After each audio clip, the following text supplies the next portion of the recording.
Hello everyone. तो second shift आप लोगों का एसएससी एमटीएस का भी समाप्त हो चुका है। तो यहाँ पर जो भी क्वेश्चंस मिल पाए हम लोग देखेंगे ओवरऑल की कौन कौन से क्वेश्चन आपके पूछे गए थे। और यहाँ पर मैं बता दूं कि आज से आपके 10 दिन कंप्लीट हो जाएंगे एसएससी एमटीएस एग्ज़ाम के। 12 दिन अभी एग्ज़ाम और होना है, यानी कि अभी आधी शिफ्टों में से भी एक दिन आपका कम है। कुल 22 दिन आपका एग्ज़ाम होना था। तो अब थोड़े क्वेश्चन ठीक ठाक भी पूछ लिए जा रहे हैं, पीवाईक्यू से भी क्वेश्चन देखने को मिलता है। ओवरऑल थोड़ा लेवल भी सही आता है, क्योंकि बीच में लेवल थोड़ा काफ़ी ज़्यादा हाई हो गया था, अजीबोगरीब क्वेश्चन पूछे जा रहे हैं। तो चलिए शुरुआत करेंगे पहले क्वेश्चन की।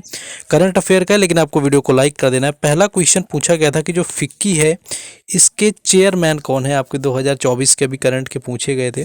तो डॉक्टर अनीस शाह इसका राइट आंसर था। ये क्वेश्चन पहले भी पूछा गया अभी एसएससी के एग्जाम में, यही जब बने हुए थे। इन्होंने 2023-24 के लिए यहाँ पर कार्यभार संभाला हुआ था। तो ये पहले भी क्वेश्चन आ चुका है। तो डॉक्टर अनीस शाह जो है इसका राइट आंसर था। नेक्स्ट अगला क्वेश्चन हम लोग देखेंगे, लेकिन उससे पहले मैं बता दूं, देखिए आगे काफ़ी दिन एग्जाम चलना है, और जिनका आगे एग्जाम है तो आप लोगों को पीवाईक्यू पर अपनी पकड़ बनानी है। इसके लिए आपको ई बुक परचेज अगर करना चाहें तो आप लोग कर सकते हैं। इस ई बुक में हम लोगों ने 2024 के जो एग्ज़ाम हुए हैं उनके क्वेश्चंस को टॉपिक वाइज ऐड किया हुआ है।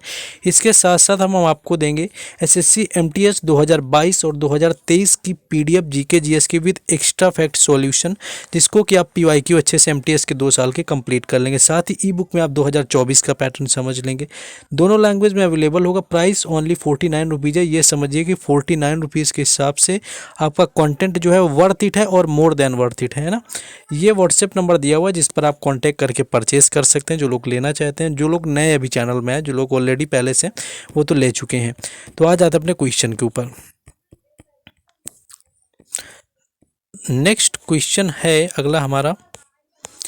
हाँ, एक क्वेश्चन है कि ब्रह्म समाज की स्थापना कहाँ पर हुई थी। देखिए अभी तक तो ये होता था कि स्थापना किसने की, कब की। तो अब पूछ लेते हैं कहाँ से। देखिए कोलकाता इसका राइट आंसर हो जाएगा। आप लोग यहाँ से समझ सकते थे कि जो राजा राम मोहन रॉय थे, यानी कि राजा राम मोहन रॉय ने क्या किया हुआ था, इसकी स्थापना करी हुई थी। और रॉय वाले जो लोग होते हैं आप लोगों ने देखा होगा, ये पश्चिम बंगाल की तरफ आपका रॉय सरनेम पाया जाता है। यानी जो राजा राम मोहन रॉय थे ये रिलेटेड थे पश्चिम बंगाल से। तो श्योर सी बात है कि कोलकाता में किया होगा, या पश्चिम बंगाल ऑप्शन में देखा कोलकाता ही देता है। ऐसा तो है नहीं कि पश्चिम बंगाल की 2 आपको सिटी दे दी जाएंगी।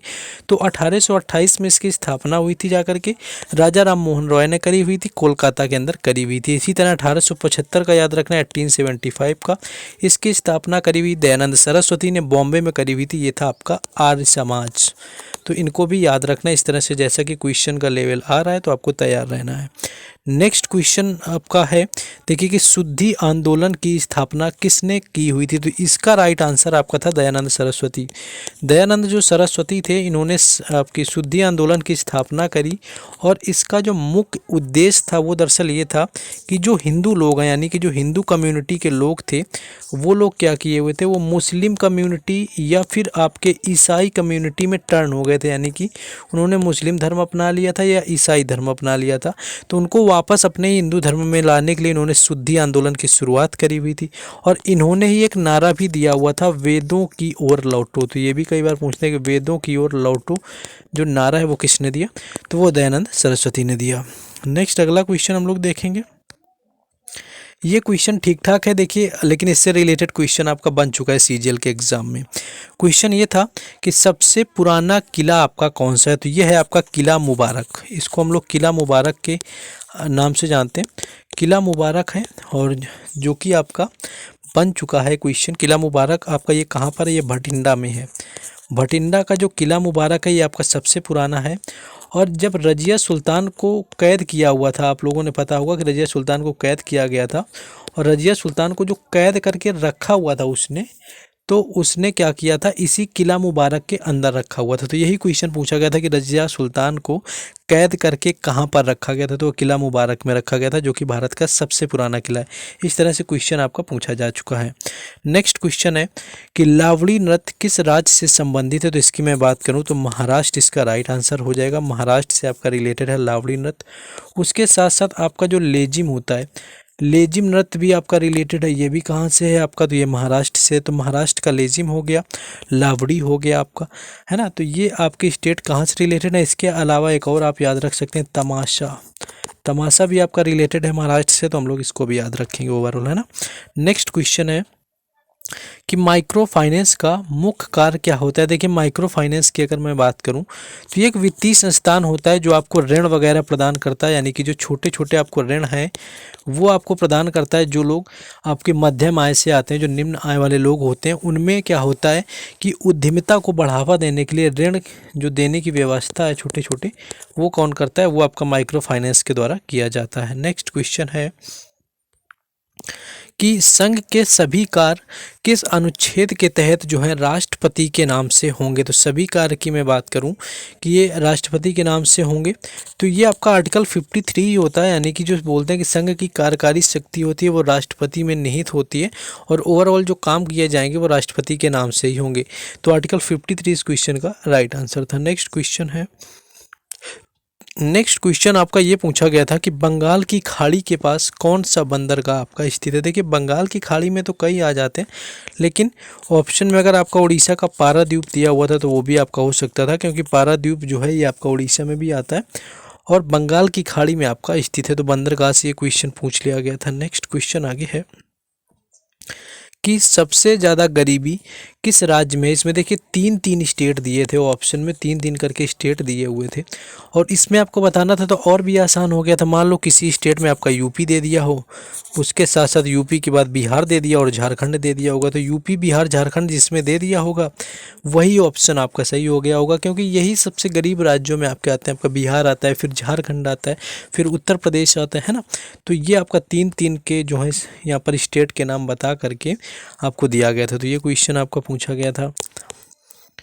नेक्स्ट क्वेश्चन एक था कि डॉक्टर सर्वपल्ली का जन्म दिवस जो है कब मनाया जाता है। तो वहाँ पर ऑप्शन में आपको दिया हुआ था शिक्षक दिवस। सभी को पता है कि हम लोग जो शिक्षक दिवस मनाते हैं वो डॉक्टर सर्वपल्ली राधाकृष्णन के जन्म दिवस पर मनाते हैं और ये आपका होता है 5 सितंबर, यानी कि 5 सितंबर को जो होता है शिक्षक दिवस सेलिब्रेट किया जाता है और ये होता है जाकर के डॉक्टर सर्वपल्ली राधाकृष्णन के जन्म पर, जो कि आपसे पूछा जा चुका है। नेक्स्ट अगला क्वेश्चन है,